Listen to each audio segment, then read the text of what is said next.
You are listening to the Will Power Podcast. Welcome to the show. I am Will Holdren, and I talk with some of the most influential CEOs, entrepreneurial leaders, and thought leaders to reveal the secrets that have led to their success. I believe that with the right knowledge and mindset, you can do anything you say your mind to.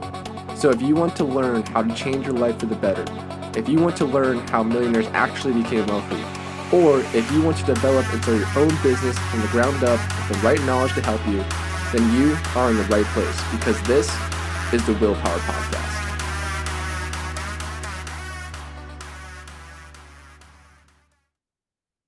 How's it going, everyone? My name is Will Holdren. I am the host of the Willpower Podcast. Today we have an amazing Christian real estate entrepreneur based out of the Texas marketplace.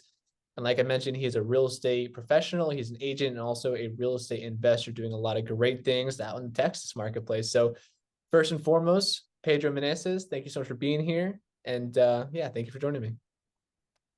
Thanks for having me, Will. It's an honor to be here, man. Hopefully I can bring some value to your audience today and share a little bit of my experience, and what I've been able to learn in my career as an entrepreneur. But honor to be here, man. Thank you so much for inviting me. Of course, man. I appreciate it. Like I mentioned before, I love talking with entrepreneurs. I love talking with real estate entrepreneurs. And more specifically, I love talking with Christian real estate entrepreneurs. And you fill up all those buckets, which is super cool. So I know you're going to fit into that niche for people listen to my podcast. So I think it'll be a really cool story. So starting out, I want to ask you a question I ask all of my guests, which is one, what makes you want to take time out of your busy day on Friday of Labor Day weekend to hop on a podcast like this to go out and really just share your story? Man, like I was sharing with you before we started recording, I used to do my podcast too. I mean, it was a top rated podcast. I did it for a few years. I think I made close to 200 episodes, and I love just doing this type of interviews, and I think doing podcasts is definitely a great opportunity, not only to get exposure for your business and things like that. I think for me, man, it's a valuable opportunity to just have a platform where you can share a little bit of your story, because being an entrepreneur and when I got started as an entrepreneur and started my own businesses and things like that, it started with social media, right? I have one of my first mentors. He's one of the top guys in social media.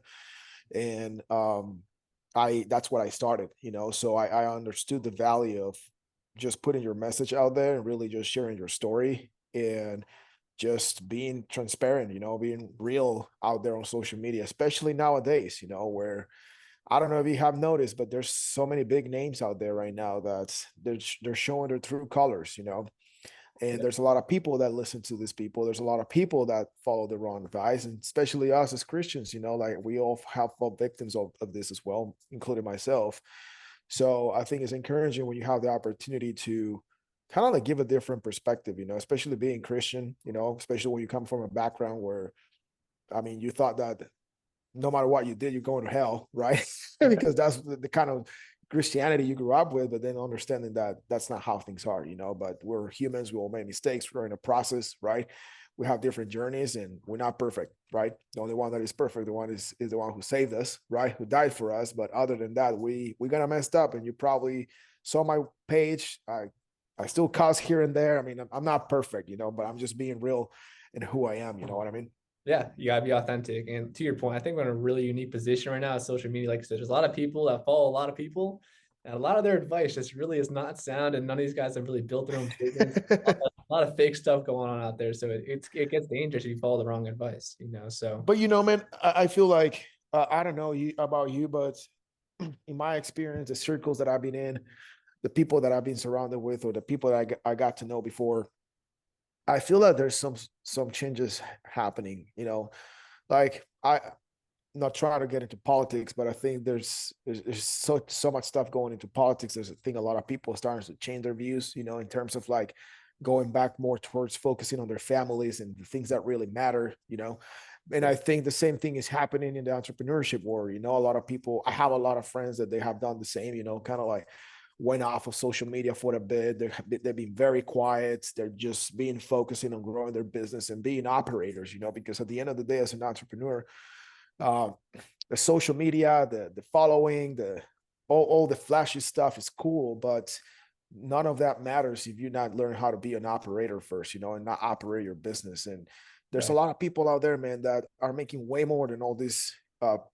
famous people on Instagram and other social medias that are making more money, are impacting more people, but nobody knows who they are because they're operators. That's why they do. They operate their business. They do moves in silence. They don't need to have all the attention in order to create an impact. So I think a lot of people are starting to wake up, like in the same way we see people waking up on the political environment in our country.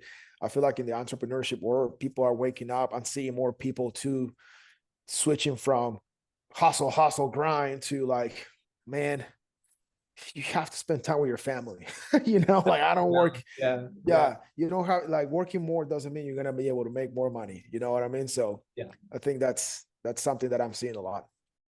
And speaking about working hard, you guys want to make sure you are as productive as possible for the hours that you are working towards your business or even the hours you're putting towards your job. And one of the things I've come across that has really helped me increase my focus and increase my productivity is a mental performance shot called Magic Mind. And this really helps you increase your focus and increase your productivity during the day. It can completely replace your coffee if you drink coffee in the morning. I've been taking it now for the past couple of months, and I've seen a huge increase in focus. And for this month only, you guys can get a 40% off discount off of Magic Mind. So if you guys want to go out there and try, I highly recommend doing that. I'm going to put the link in the episode, and also click on that link. Use the code MindGrowth40. I will also put that in the link in the comments of this episode. Make sure you click on that. Go check out Magic Mind and really see how that can increase your productivity and your focus during your day. Like you mentioned, there's a lot of guys out there that don't have a lot of followers, got a lot more money to bank. And I don't know about you, but I'd rather have more money in a bank account than more followers. So you got exactly. You cannot pay your bills with followers. Line. Yeah, exactly. Yeah. It's a scary place out there. But like you said, I think like you mentioned, I think a lot of things are changing, especially political landscape. Everything that's going on past 4 years, what's going on now with the election coming up in November.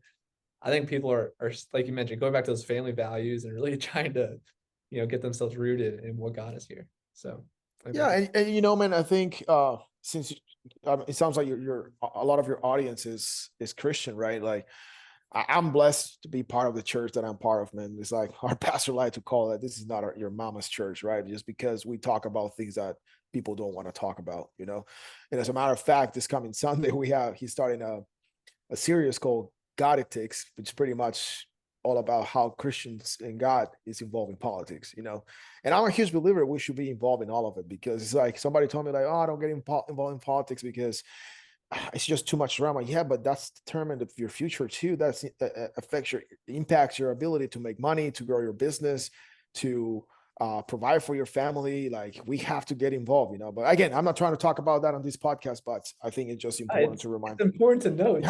You have to get involved, Yeah, and as a country too, I think we're moving the wrong direction. I think we're going further away from God as a country, and doing things. Yeah, that's why we are. That's why we're here. Yeah, because we have gone too far away from God, Yeah, and that's scary to me, like what's going to happen next 50, 100 years. I mean, who knows? But it's a scary trajectory we're on. But getting back to you, man, tell me your story. How did you get involved in real estate? Why real estate? And why did you decide to get your license, become a realtor, and also become an investor? How'd you get here? Oh man, I think I just got here, man. I think how can I put this? Let me go back a little bit more into my story, because I never thought in my life I would be in real estate, but I think this is just a platform where God is allowing me to be part of for something greater than I can even imagine, and because it's an industry that does have a lot of impact in society, right? An industry that generates more millionaires than any other industry. But there's a lot of other stuff involved in that. I was born and raised in Guatemala City. So I moved to the States. I think this year is going to be 11 years since I've moved from Guatemala. Literally just was escaping my family. I grew up in a good family, like spoiled, private school. Daddy paid for everything, and he didn't serve me when I grew up. I was one of these little, like, not as bad as this generation, but I was spoiled, and thought that world owed me something. So a couple things been happening in my life, man. Spent a year in Costa Rica trying to finish college, went back to my country. That's when I realized I don't need to be here. I need to get out of this place. And that's how I end up here 11 years ago. Bought a flight ticket, got a job offer, move, and never look back. And that's where everything started for me. The first, 6-7 years, it was tough, just doing sales and doing what I could. And I was not making money, but I was not doing what I'm doing now. And then finally met my wife 7 years ago. Nice. She's from Reno. I met her in Reno. I was living in Reno. I was working with one of my best friends. And, everything happened really fast. We got together, she moved in really fast, but at that point we both were in a place in our lives where we just wanted to do things right. Like we're tired of messing up with the wrong people, like doing the wrong things. And we wanted to pursue God and kind of like get our life in order. So that's what we did. We decided we wanted to do things the right way, and we committed to certain things. Even living together, we seek help from the church we were attending there, because my wife wanted to be a part of the worship team. And and I knew, it's like, man, I don't think that's something you're gonna be able to do if we're living together, right? So we seek the counsel, man, and then they told us, you guys can do things right, like make some sort of agreement between you and God. We actually did, and we spent almost 6 months without having sex or anything like that, just honoring each other until we decided to get married. And she was also in a place where when I was working with this friend, I was like ready to just start something on my own. That was something that I always wanted to do in my life.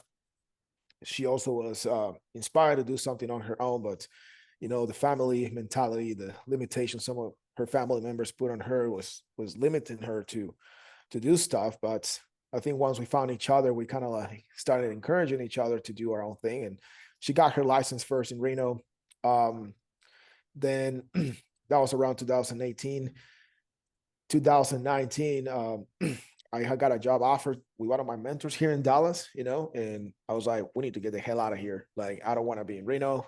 I don't feel like this is too small of a place for us. I think we're outgrowing this place, because we were part of mentorships, and we're part of masterminds and things like that. And you start growing, man, when you start changing your mind, and especially in such a small town. I mean, it's hard to find people that aligns with you and your mentality and your goals. And so the opportunity showed up, and then we need to we need to go. I feel like we need to go. We need to do it.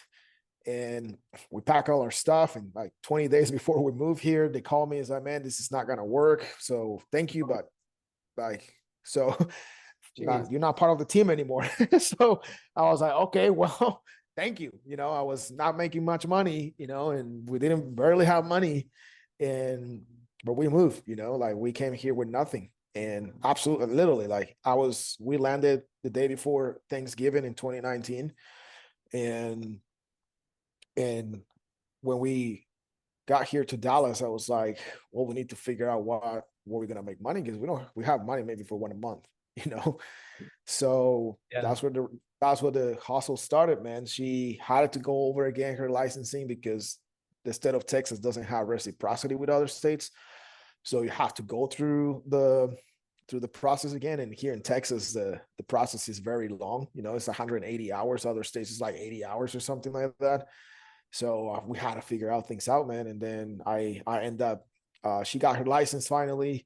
In the meantime, I was delivering groceries. I was doing Instacart, figure out a good system. I was making $300-$500 a day. So that keeps us alive. Yeah. And then I was like, God put it in my heart, you have to do this, and started getting my license too. And then on October of 2020, that's when I got my license and I got into it.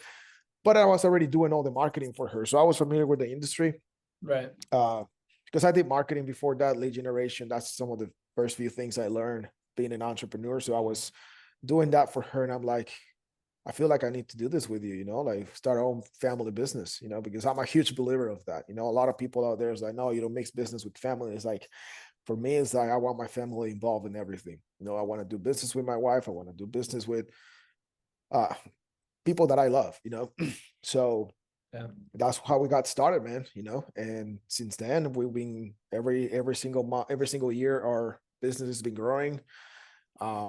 We've been like yeah, every single year we're just making more and more compared to the previous year. So Yeah. that's how I got into all this real estate. And then I have several friends that they do off market things like wholesaling, and I started learning the wholesaling game too. So I started doing some wholesale deals, and I still do wholesaling, So Yeah. it's been a great tool because it had taught me other things that most realtors do not understand, Right. creative ways to do real estate that other people don't get, and that has opened plenty of opportunities to even provide better service to our clients. Yeah. And it kind of gets to show you the full circle, full transaction within the real estate process. Obviously, really helps you as a realtor. No, man, I mean, It does. that's a very cool story. What I love about you and obviously your entrepreneurial journey is that one, to me, it seems like you're just not afraid to take risks. You know what I mean? Like you came here to the US, Uh, your wife moved in pretty soon, right? You took moved back to Texas. You didn't even have a job when you got here. But I mean, like man, that's part of the process. I think there's so many people that they want to take that jump, but they just don't. And then you wake up 5 years later, 10 years later, and you're still in the same spot that you were 10 years ago. And man, that is yeah, and that is so important. And and I'm glad that you bring that up because man, I always tell my wife that at least once a week I remind her of this because most of my days, man, there's always this thought that comes to me of just really thinking. I think at least once a day where I came from, like where I was 10, 11 years ago. yeah, And you're right. I mean, I'm here because I decided to take the risk, like I don't think, and I'm not trying to pat myself on the back or anything, but I don't think so many people will decide to move to a different country, right, with $500 exactly. in their pocket. Because that's Yeah, what I did. I have $500 in my pocket when I landed in Virginia Beach. That's what I started working and blew half of it in a strip club. So the first night. yeah, yeah. But to your point, man, I mean, that's what makes entrepreneurs so special and unique is that they can go to a new place and not have much money, may not even have a business working or a job going on, but they know that they're good enough they can get by. They Yeah. can make something at the end of the day, something to get enough cash flow just so they can live, right? And then at that time, once you got that straight, then you can go out there and start building your passive income, building your business system, so you start doing that stuff full time. So, and that's just a very important lesson. Take that jump.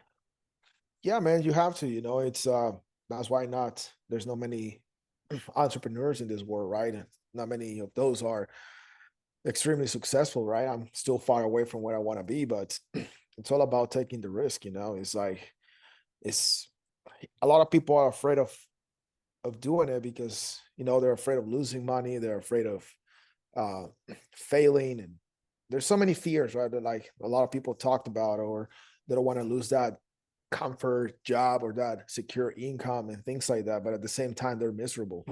And like we talk in our men's group and our pastor have taught us is like you have to choose your heart, like because he always talks about this. He compares different things like being broke is hard, making money is hard, right? Like being in good shape is hard, being fat is hard. Yeah. Everything is hard in this life. How going through divorce is hard, working on a good marriage is hard as well. So at the end of the day, you have to choose your heart. You know, that's what you got to do. like it's frustrating sometimes, man, because sometimes you want to wake up and like, man, I just don't want to deal with problems today. But that's what that's what makes entrepreneurs, right? We're problem solvers. That's what we do. Yeah. So You just got to bring value in some type of way. So yeah, man, that's awesome. And obviously, like you said, you found real estate eventually. And so how did you kind of hit your stride with real estate? How long did that take? Because I know a lot of people try to join real estate, try to get their license, and they do, but it's not easy being a realtor. There's a lot of competition out there. So what was that transition he, process like for you? man, I think, yeah, it's not an easy industry. I think nothing that can make you good money is going to be easy, right? Let's start there. But at least here in Texas, right, if you want to become a realtor, you just have to get your license, go through 180 hours worth of study and pass the test and all that stuff. I do believe, I don't think, I'm really not concerned about the competition, man, because one thing that I have learned is that, especially in industries like real estate, there's just more people that actually doing the job, than you hear. Like there's a lot of realtors, yeah, but I mean probably 90% of those don't do nothing, they close a deal a month, a deal a year or something. The average, I don't remember exactly, but I think it's less than 3 deals or less than 5, something like that the average real estate Wow. agent closed in a year. And it's like how can you just settle for such a low uh goal when you have an opportunity to make a lot of money? But unfortunately, there's not a lot of education in terms of how to grow your business. Like my wife and I right now, we're in the process also to get our broker's license because I don't like working for anybody. Like that's the only thing that I don't like about being licensed is that you have to do everything through a broker, right? Which is nothing wrong about that, but I like to run my own stuff, man. I don't like have nobody above me in terms of like a boss or something. Like, no, I like to do my things, and I obviously try to do everything with ethic. But um I think most importantly is just selling houses is easy, opening a freaking door is easy, and putting a sign on the yard and put your listing on the MLS, all that stuff is easy. But at the end of the day, what matters and most people in this industry that are not doing so well, or people trying to get in this industry, they have to focus on developing the skills, and those skills are going to be not only sales, but also marketing and their ability to create their own brand and build something. You know what I mean? Yeah. And like you said, at the end of the day, I mean, it is your own business at the end of the day, even though, you have a broker and, you got to treat it like that so you can make the money you really want to make at the end of the day. So for Yeah. you, your business, I mean, how many homes are you selling a year? Would you say just about now, 4 years in, a couple years in? So right now we're closing on average between 24 to 30 homes between me and my wife. That's amazing. That's amazing. Yeah. But That's, right now, this year, I'm the one in charge of everything because we had our first daughter 7 months ago. oh, So congratulations. I'm working. We decided just you be a mom. I'll handle the business, which is why I also went kind of quiet on social media, because I'm working on our systems. I'm working on making our automations, our marketing, and all that stuff to work as smooth as possible, so I can just focus on generating sales. Yeah. And I'm sure your time management now has changed completely, adding a daughter into the mix. So It does change a lot, man. But it's a blessing, that's for sure. yeah, no doubt. That's awesome. No, I mean, 24 to 30 homes a year is really impressive, just for a couple of years in as well. So that's awesome. And then I know you're also doing some investing on the side. What's your strategy? Are you doing like rental properties or wholesaling mostly, or what does that investment aspect look like? So we're mainly doing wholesaling. Okay. I didn't want to get into the flip. I like the idea of just flipping paper, Yeah, right. Do instead the of money having to later. haul a Yeah. property and having to put all the renovations and all that stuff. So I do the wholesaling. Last year was the first year we finally were able to start buying houses. So we bought our first investment home. And the Awesome. reason why is because, yeah, man, I mean, a lot of people, especially when you are trying to play the game, right? And you have LLCs, and then you have to go from LLC to S corp and all that stuff. There's just so many restrictions, man. Like the entire system is against entrepreneurs. So for several years we couldn't buy anything the way we wanted to, because not being in business long enough and things like that. So finally that last year we started, but mainly wholesaling, and we used to manage Airbnbs too. Okay. So we were helping investors buy houses, whether we're the distress on market houses, and turn them into an Airbnbs and manage those. We got out of it because we were having a daughter, so Yeah.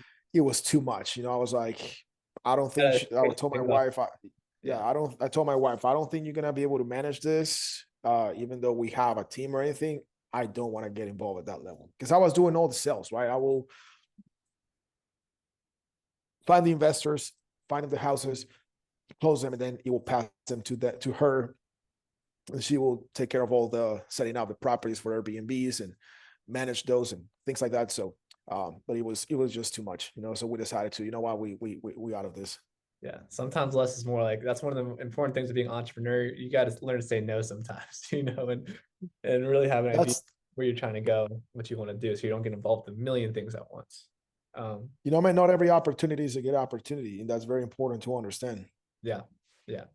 So you got your first investment property last year. What is it, like a duplex, triplex? What was your No, strategy? it's a single family. Okay. Yeah. And that's kind of like what we want to focus on right now, single families.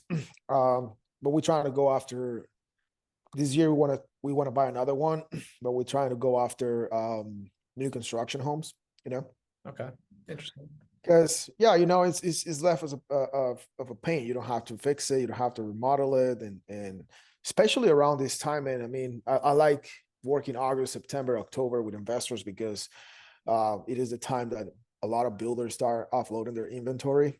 So you see huge price cuts, or builders start reaching out and like, hey, we have a couple of opportunities open for investors. So, and they have discounts, so that's kind of like the strategy that we're using on that. Yeah, that makes sense. That makes sense. So I want to ask you, there's a lot of people, at least around me, a real estate context that I have, that say the market might be a little shaky coming up next 12 months. I think home values are going to drop next 12 months. Might be in a really good buying position in the next 12 months. A lot of opportunity coming up. And so I'm curious, are you seeing the same thing in your guys' market? Or where do you see the market going here in the next year? Man, to give you my honest opinion, it's hard to tell because for the past, what, 4 years, every single year has been different. Yeah. And I mean, right now, still today, I see people trying to sell their houses thinking that we're still in the 2020 market where you could sell your house for $100,000 above market value, And just get a So million. even at some, Yeah. yeah, so even at some point, it's becoming hard to look in certain areas, right, to look at comps and things like that because there's so much discrepancy in how they're selling these houses, So I think here's the thing: historically, real estate has always appreciated, right? It might go down in price in the next few months. I don't think prices are gonna drop. They say interest are gonna drop. Once interest rate drops, it's gonna bring a lot of people who were pushed out of the market because they couldn't afford it anymore for the interest rates, right? So regardless of what happens, man, what I always tell people is like, if you have the opportunity, just freaking buy the house, you know, like, Just jump don't in. don't get yeah, don't get caught up on the interest rates are too high and things like that. Because if the interest rates don't drop, then what? Properties are gonna keep appreciating. Even if they take a dip, eventually they go back up, right? So what if interest rates don't go down, right? Then you're gonna be looking to buy the same house at a higher price, and you're gonna end up paying more, you know. Yeah. So I'm not I like to look at some of those numbers, like data and information that you see, man. But honestly, I'm so skeptical these days because Yeah. everybody thought at the end of last year, the beginning of this year, oh, interest rate are gonna drop by before spring, and then I know they're gonna drop by some, and it never really happened. It was not that big of a drop, No, it And really people did. say, oh, we're still waiting, and people is like, yeah, after the election, like people putting their faith in like, oh, if Trump wins, interest rates are gonna down. Like we don't know that, man. Like we don't know. Like I That's don't not think they're gonna let. correlated. That's not correlated either. Yeah, it's like we don't even know if they're gonna. If Trump wins, you think they're gonna let it go in without blood, without shedding blood? There's gonna be something nasty, Yeah. happening. That's my opinion. So it's like you have to get into it right now. Yeah. Uh, I think and that, even if, go ahead. I don't know. I was gonna say, I think that's a really good perspective. I think it's so easy to get paralyzed by fear and a lot of what if scenarios, you know? Yeah, But to your point, I mean, even if you're shy to buy and hold, say you buy a house now and value is down a little bit and you're not going to sell it, you know what I mean? So it doesn't really yeah. impact that way. You're going to hold it. And then 10 years later, 20 years later, it's going to go up because real estate is one of the highest appreciating assets ever, right? In history. That's what I'm saying. Yeah, exactly. That's what I'm saying. I mean, if you look at the history, yeah, the market take dips, absolutely, but it doesn't stay there or it doesn't goes back. It always continues to go up. So yeah, you're gonna have those dips. Obviously, take advantage of those, but just because you buy a house today and then the price could be less in 6 months, it doesn't mean that you're gonna end up losing because at the end of the day, eventually your equity is gonna continue to go up. And there's so many ways that you can leverage your equity. There's so many ways that you can leverage real estate. A lot of people just get in the same way they get caught up in like what's going on right now, what happened 6 months ago, what's going to happen in 6 months, right? That's why they don't know if they want to buy real estate or not. They get so caught up in this short Yeah. timeline that they don't look historically what happens with the real estate market, right? Yeah. I think they also get caught up that people don't educate themselves, right? Because people look at the average person look at buying in real estate or maybe buying a rental property, and they're like, man, it has to work. Like if the payments, like the rent have to cover the payments and things like that. And there's so many other pieces that they don't pay attention to it, right? You have the depreciation of the property, you have the negatives on the property too, right? Maybe you didn't cover, maybe you make $100 out of the property, at the end of the year, or maybe you didn't do anything, or maybe you got into the negatives, right? All of that can be tax appreciation too. You can use it for tax benefits. So there's different ways that you can play the game. It's just a matter of educating yourself. It definitely is. And the biggest thing is, like you said, to be able to jump in and take a risk. And I get it for a lot of people, it's one of the biggest investments, if it is an investment, or it's one of the biggest purchases they'll ever have in their life. So there's just natural fear that comes with that. But like we're talking about earlier, you just got to overcome that, and just be able to make a decision and just know that it'll work out at the end of the day. One of my favorite phrases is just faith, not fear. I think especially if you're Christian, just understand God's got that plan, and faith, not fear. So absolutely, man. And that's the thing is like you said, real estate is, that's why I don't put much money into the stocks and all this stuff. Is like, I like to control my assets, man. Like if I own a house, and the house is being paid off, or I can use some of that negative to cut my tax, bill and things like that. I mean, there's different ways you can do that. And the more properties you buy, the more opportunities you open up to play the tax games. That's how these people make money. That's how investors save a lot of money. It's like, I know a lot of people. Sorry, I know a lot of real estate agents, for example, that they paying all this stupid amount of money in taxes, right? When they don't have to, if they know how to play the game, right? Like, especially how things change now here in the state of Texas, right? Where now you can register like an LLC, so you as an agent can get paid, right? So your LLC can get paid instead of you. And that's something that we've been done for a while, like the way that we have our business is structured and things like that, where instead of just having to, what does it go? Like, give you an example, like 2 years ago, I went and buy a truck, right? And the reason why I bought it under the business name is because it's tax benefit. I got 100% write-off on my taxes for the whole truck, but there's different ways that you have to do it, right? So, and a lot of people don't get it. It's like, you have to find the right people that understand how the tax code works so it can benefit you, So it requires more responsibility on our end so we don't get in trouble. But I mean, the way that you can drip everything down your business, it can help you save a lot of money in taxes, Yeah. I mean, the moment you open up that LLC, I mean, you can write off part of your home as being a home office, right? That's tax deductible. Yeah. Your cell phone bill, that can be tax deductible. And there's so many things that you can just add on to that really give you a lot of amazing benefits that just come out of it. So yep, it's 100%. super exciting. But back on the rate cut thing a little bit here, what I'm seeing currently is I think there'll be one political rate cut by the end of the year. That's my take on it, just because of the election.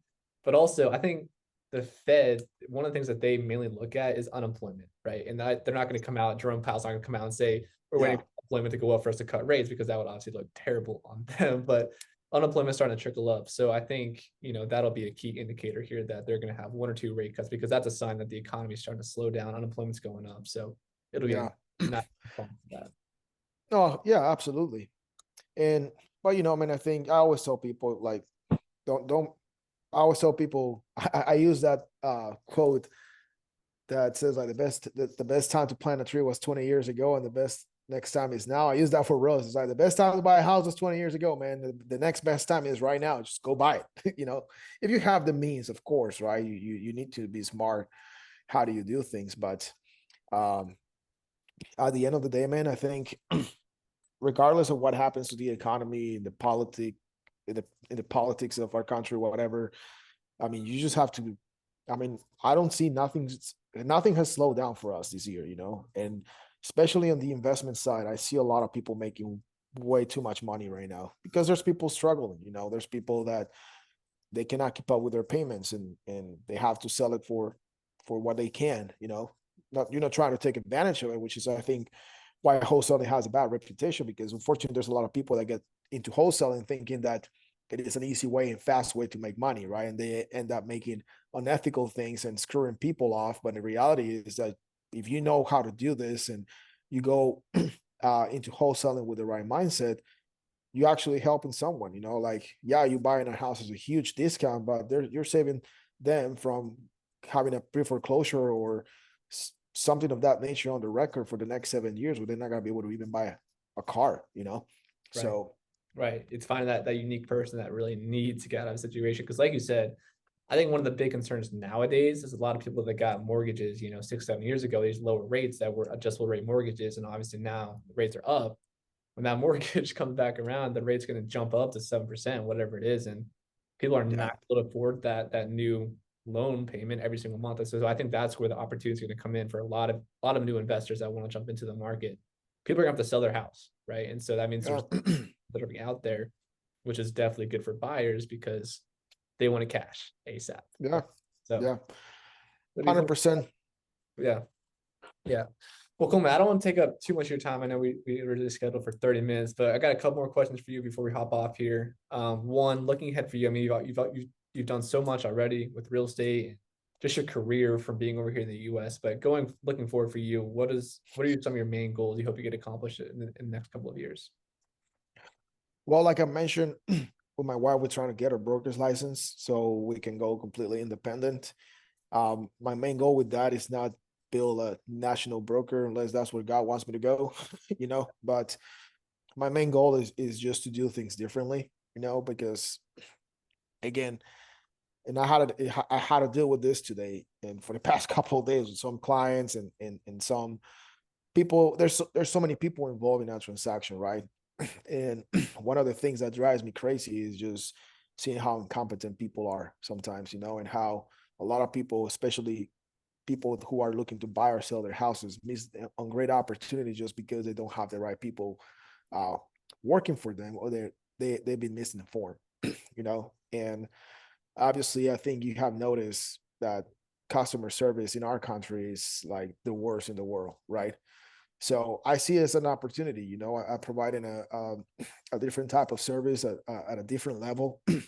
So my goal with having a broker's license is to have a small tight group of realtors, you know, but realtors that are like-minded, you know, that they understand that they don't want to be the typical realtor that acts like an employee in a broker, right? And expecting to get all these leads. No, I want to build a team of people who are ready to say, you know what, I want to build my business. You know, I want to be completely independent. Maybe they don't want to be brokers, but I want to facilitate that for them. You know, like being good at lead generation with their marketing, building their brands, and doing what I need to do so they can build a team. You know, like you have no idea how many times I talk to agents, or even during transactions, that they're surprised that I have a transaction coordinator. It's like there's so many, like you have no idea, a transaction coordinator, how much pain she saved us with every transaction in time, you know.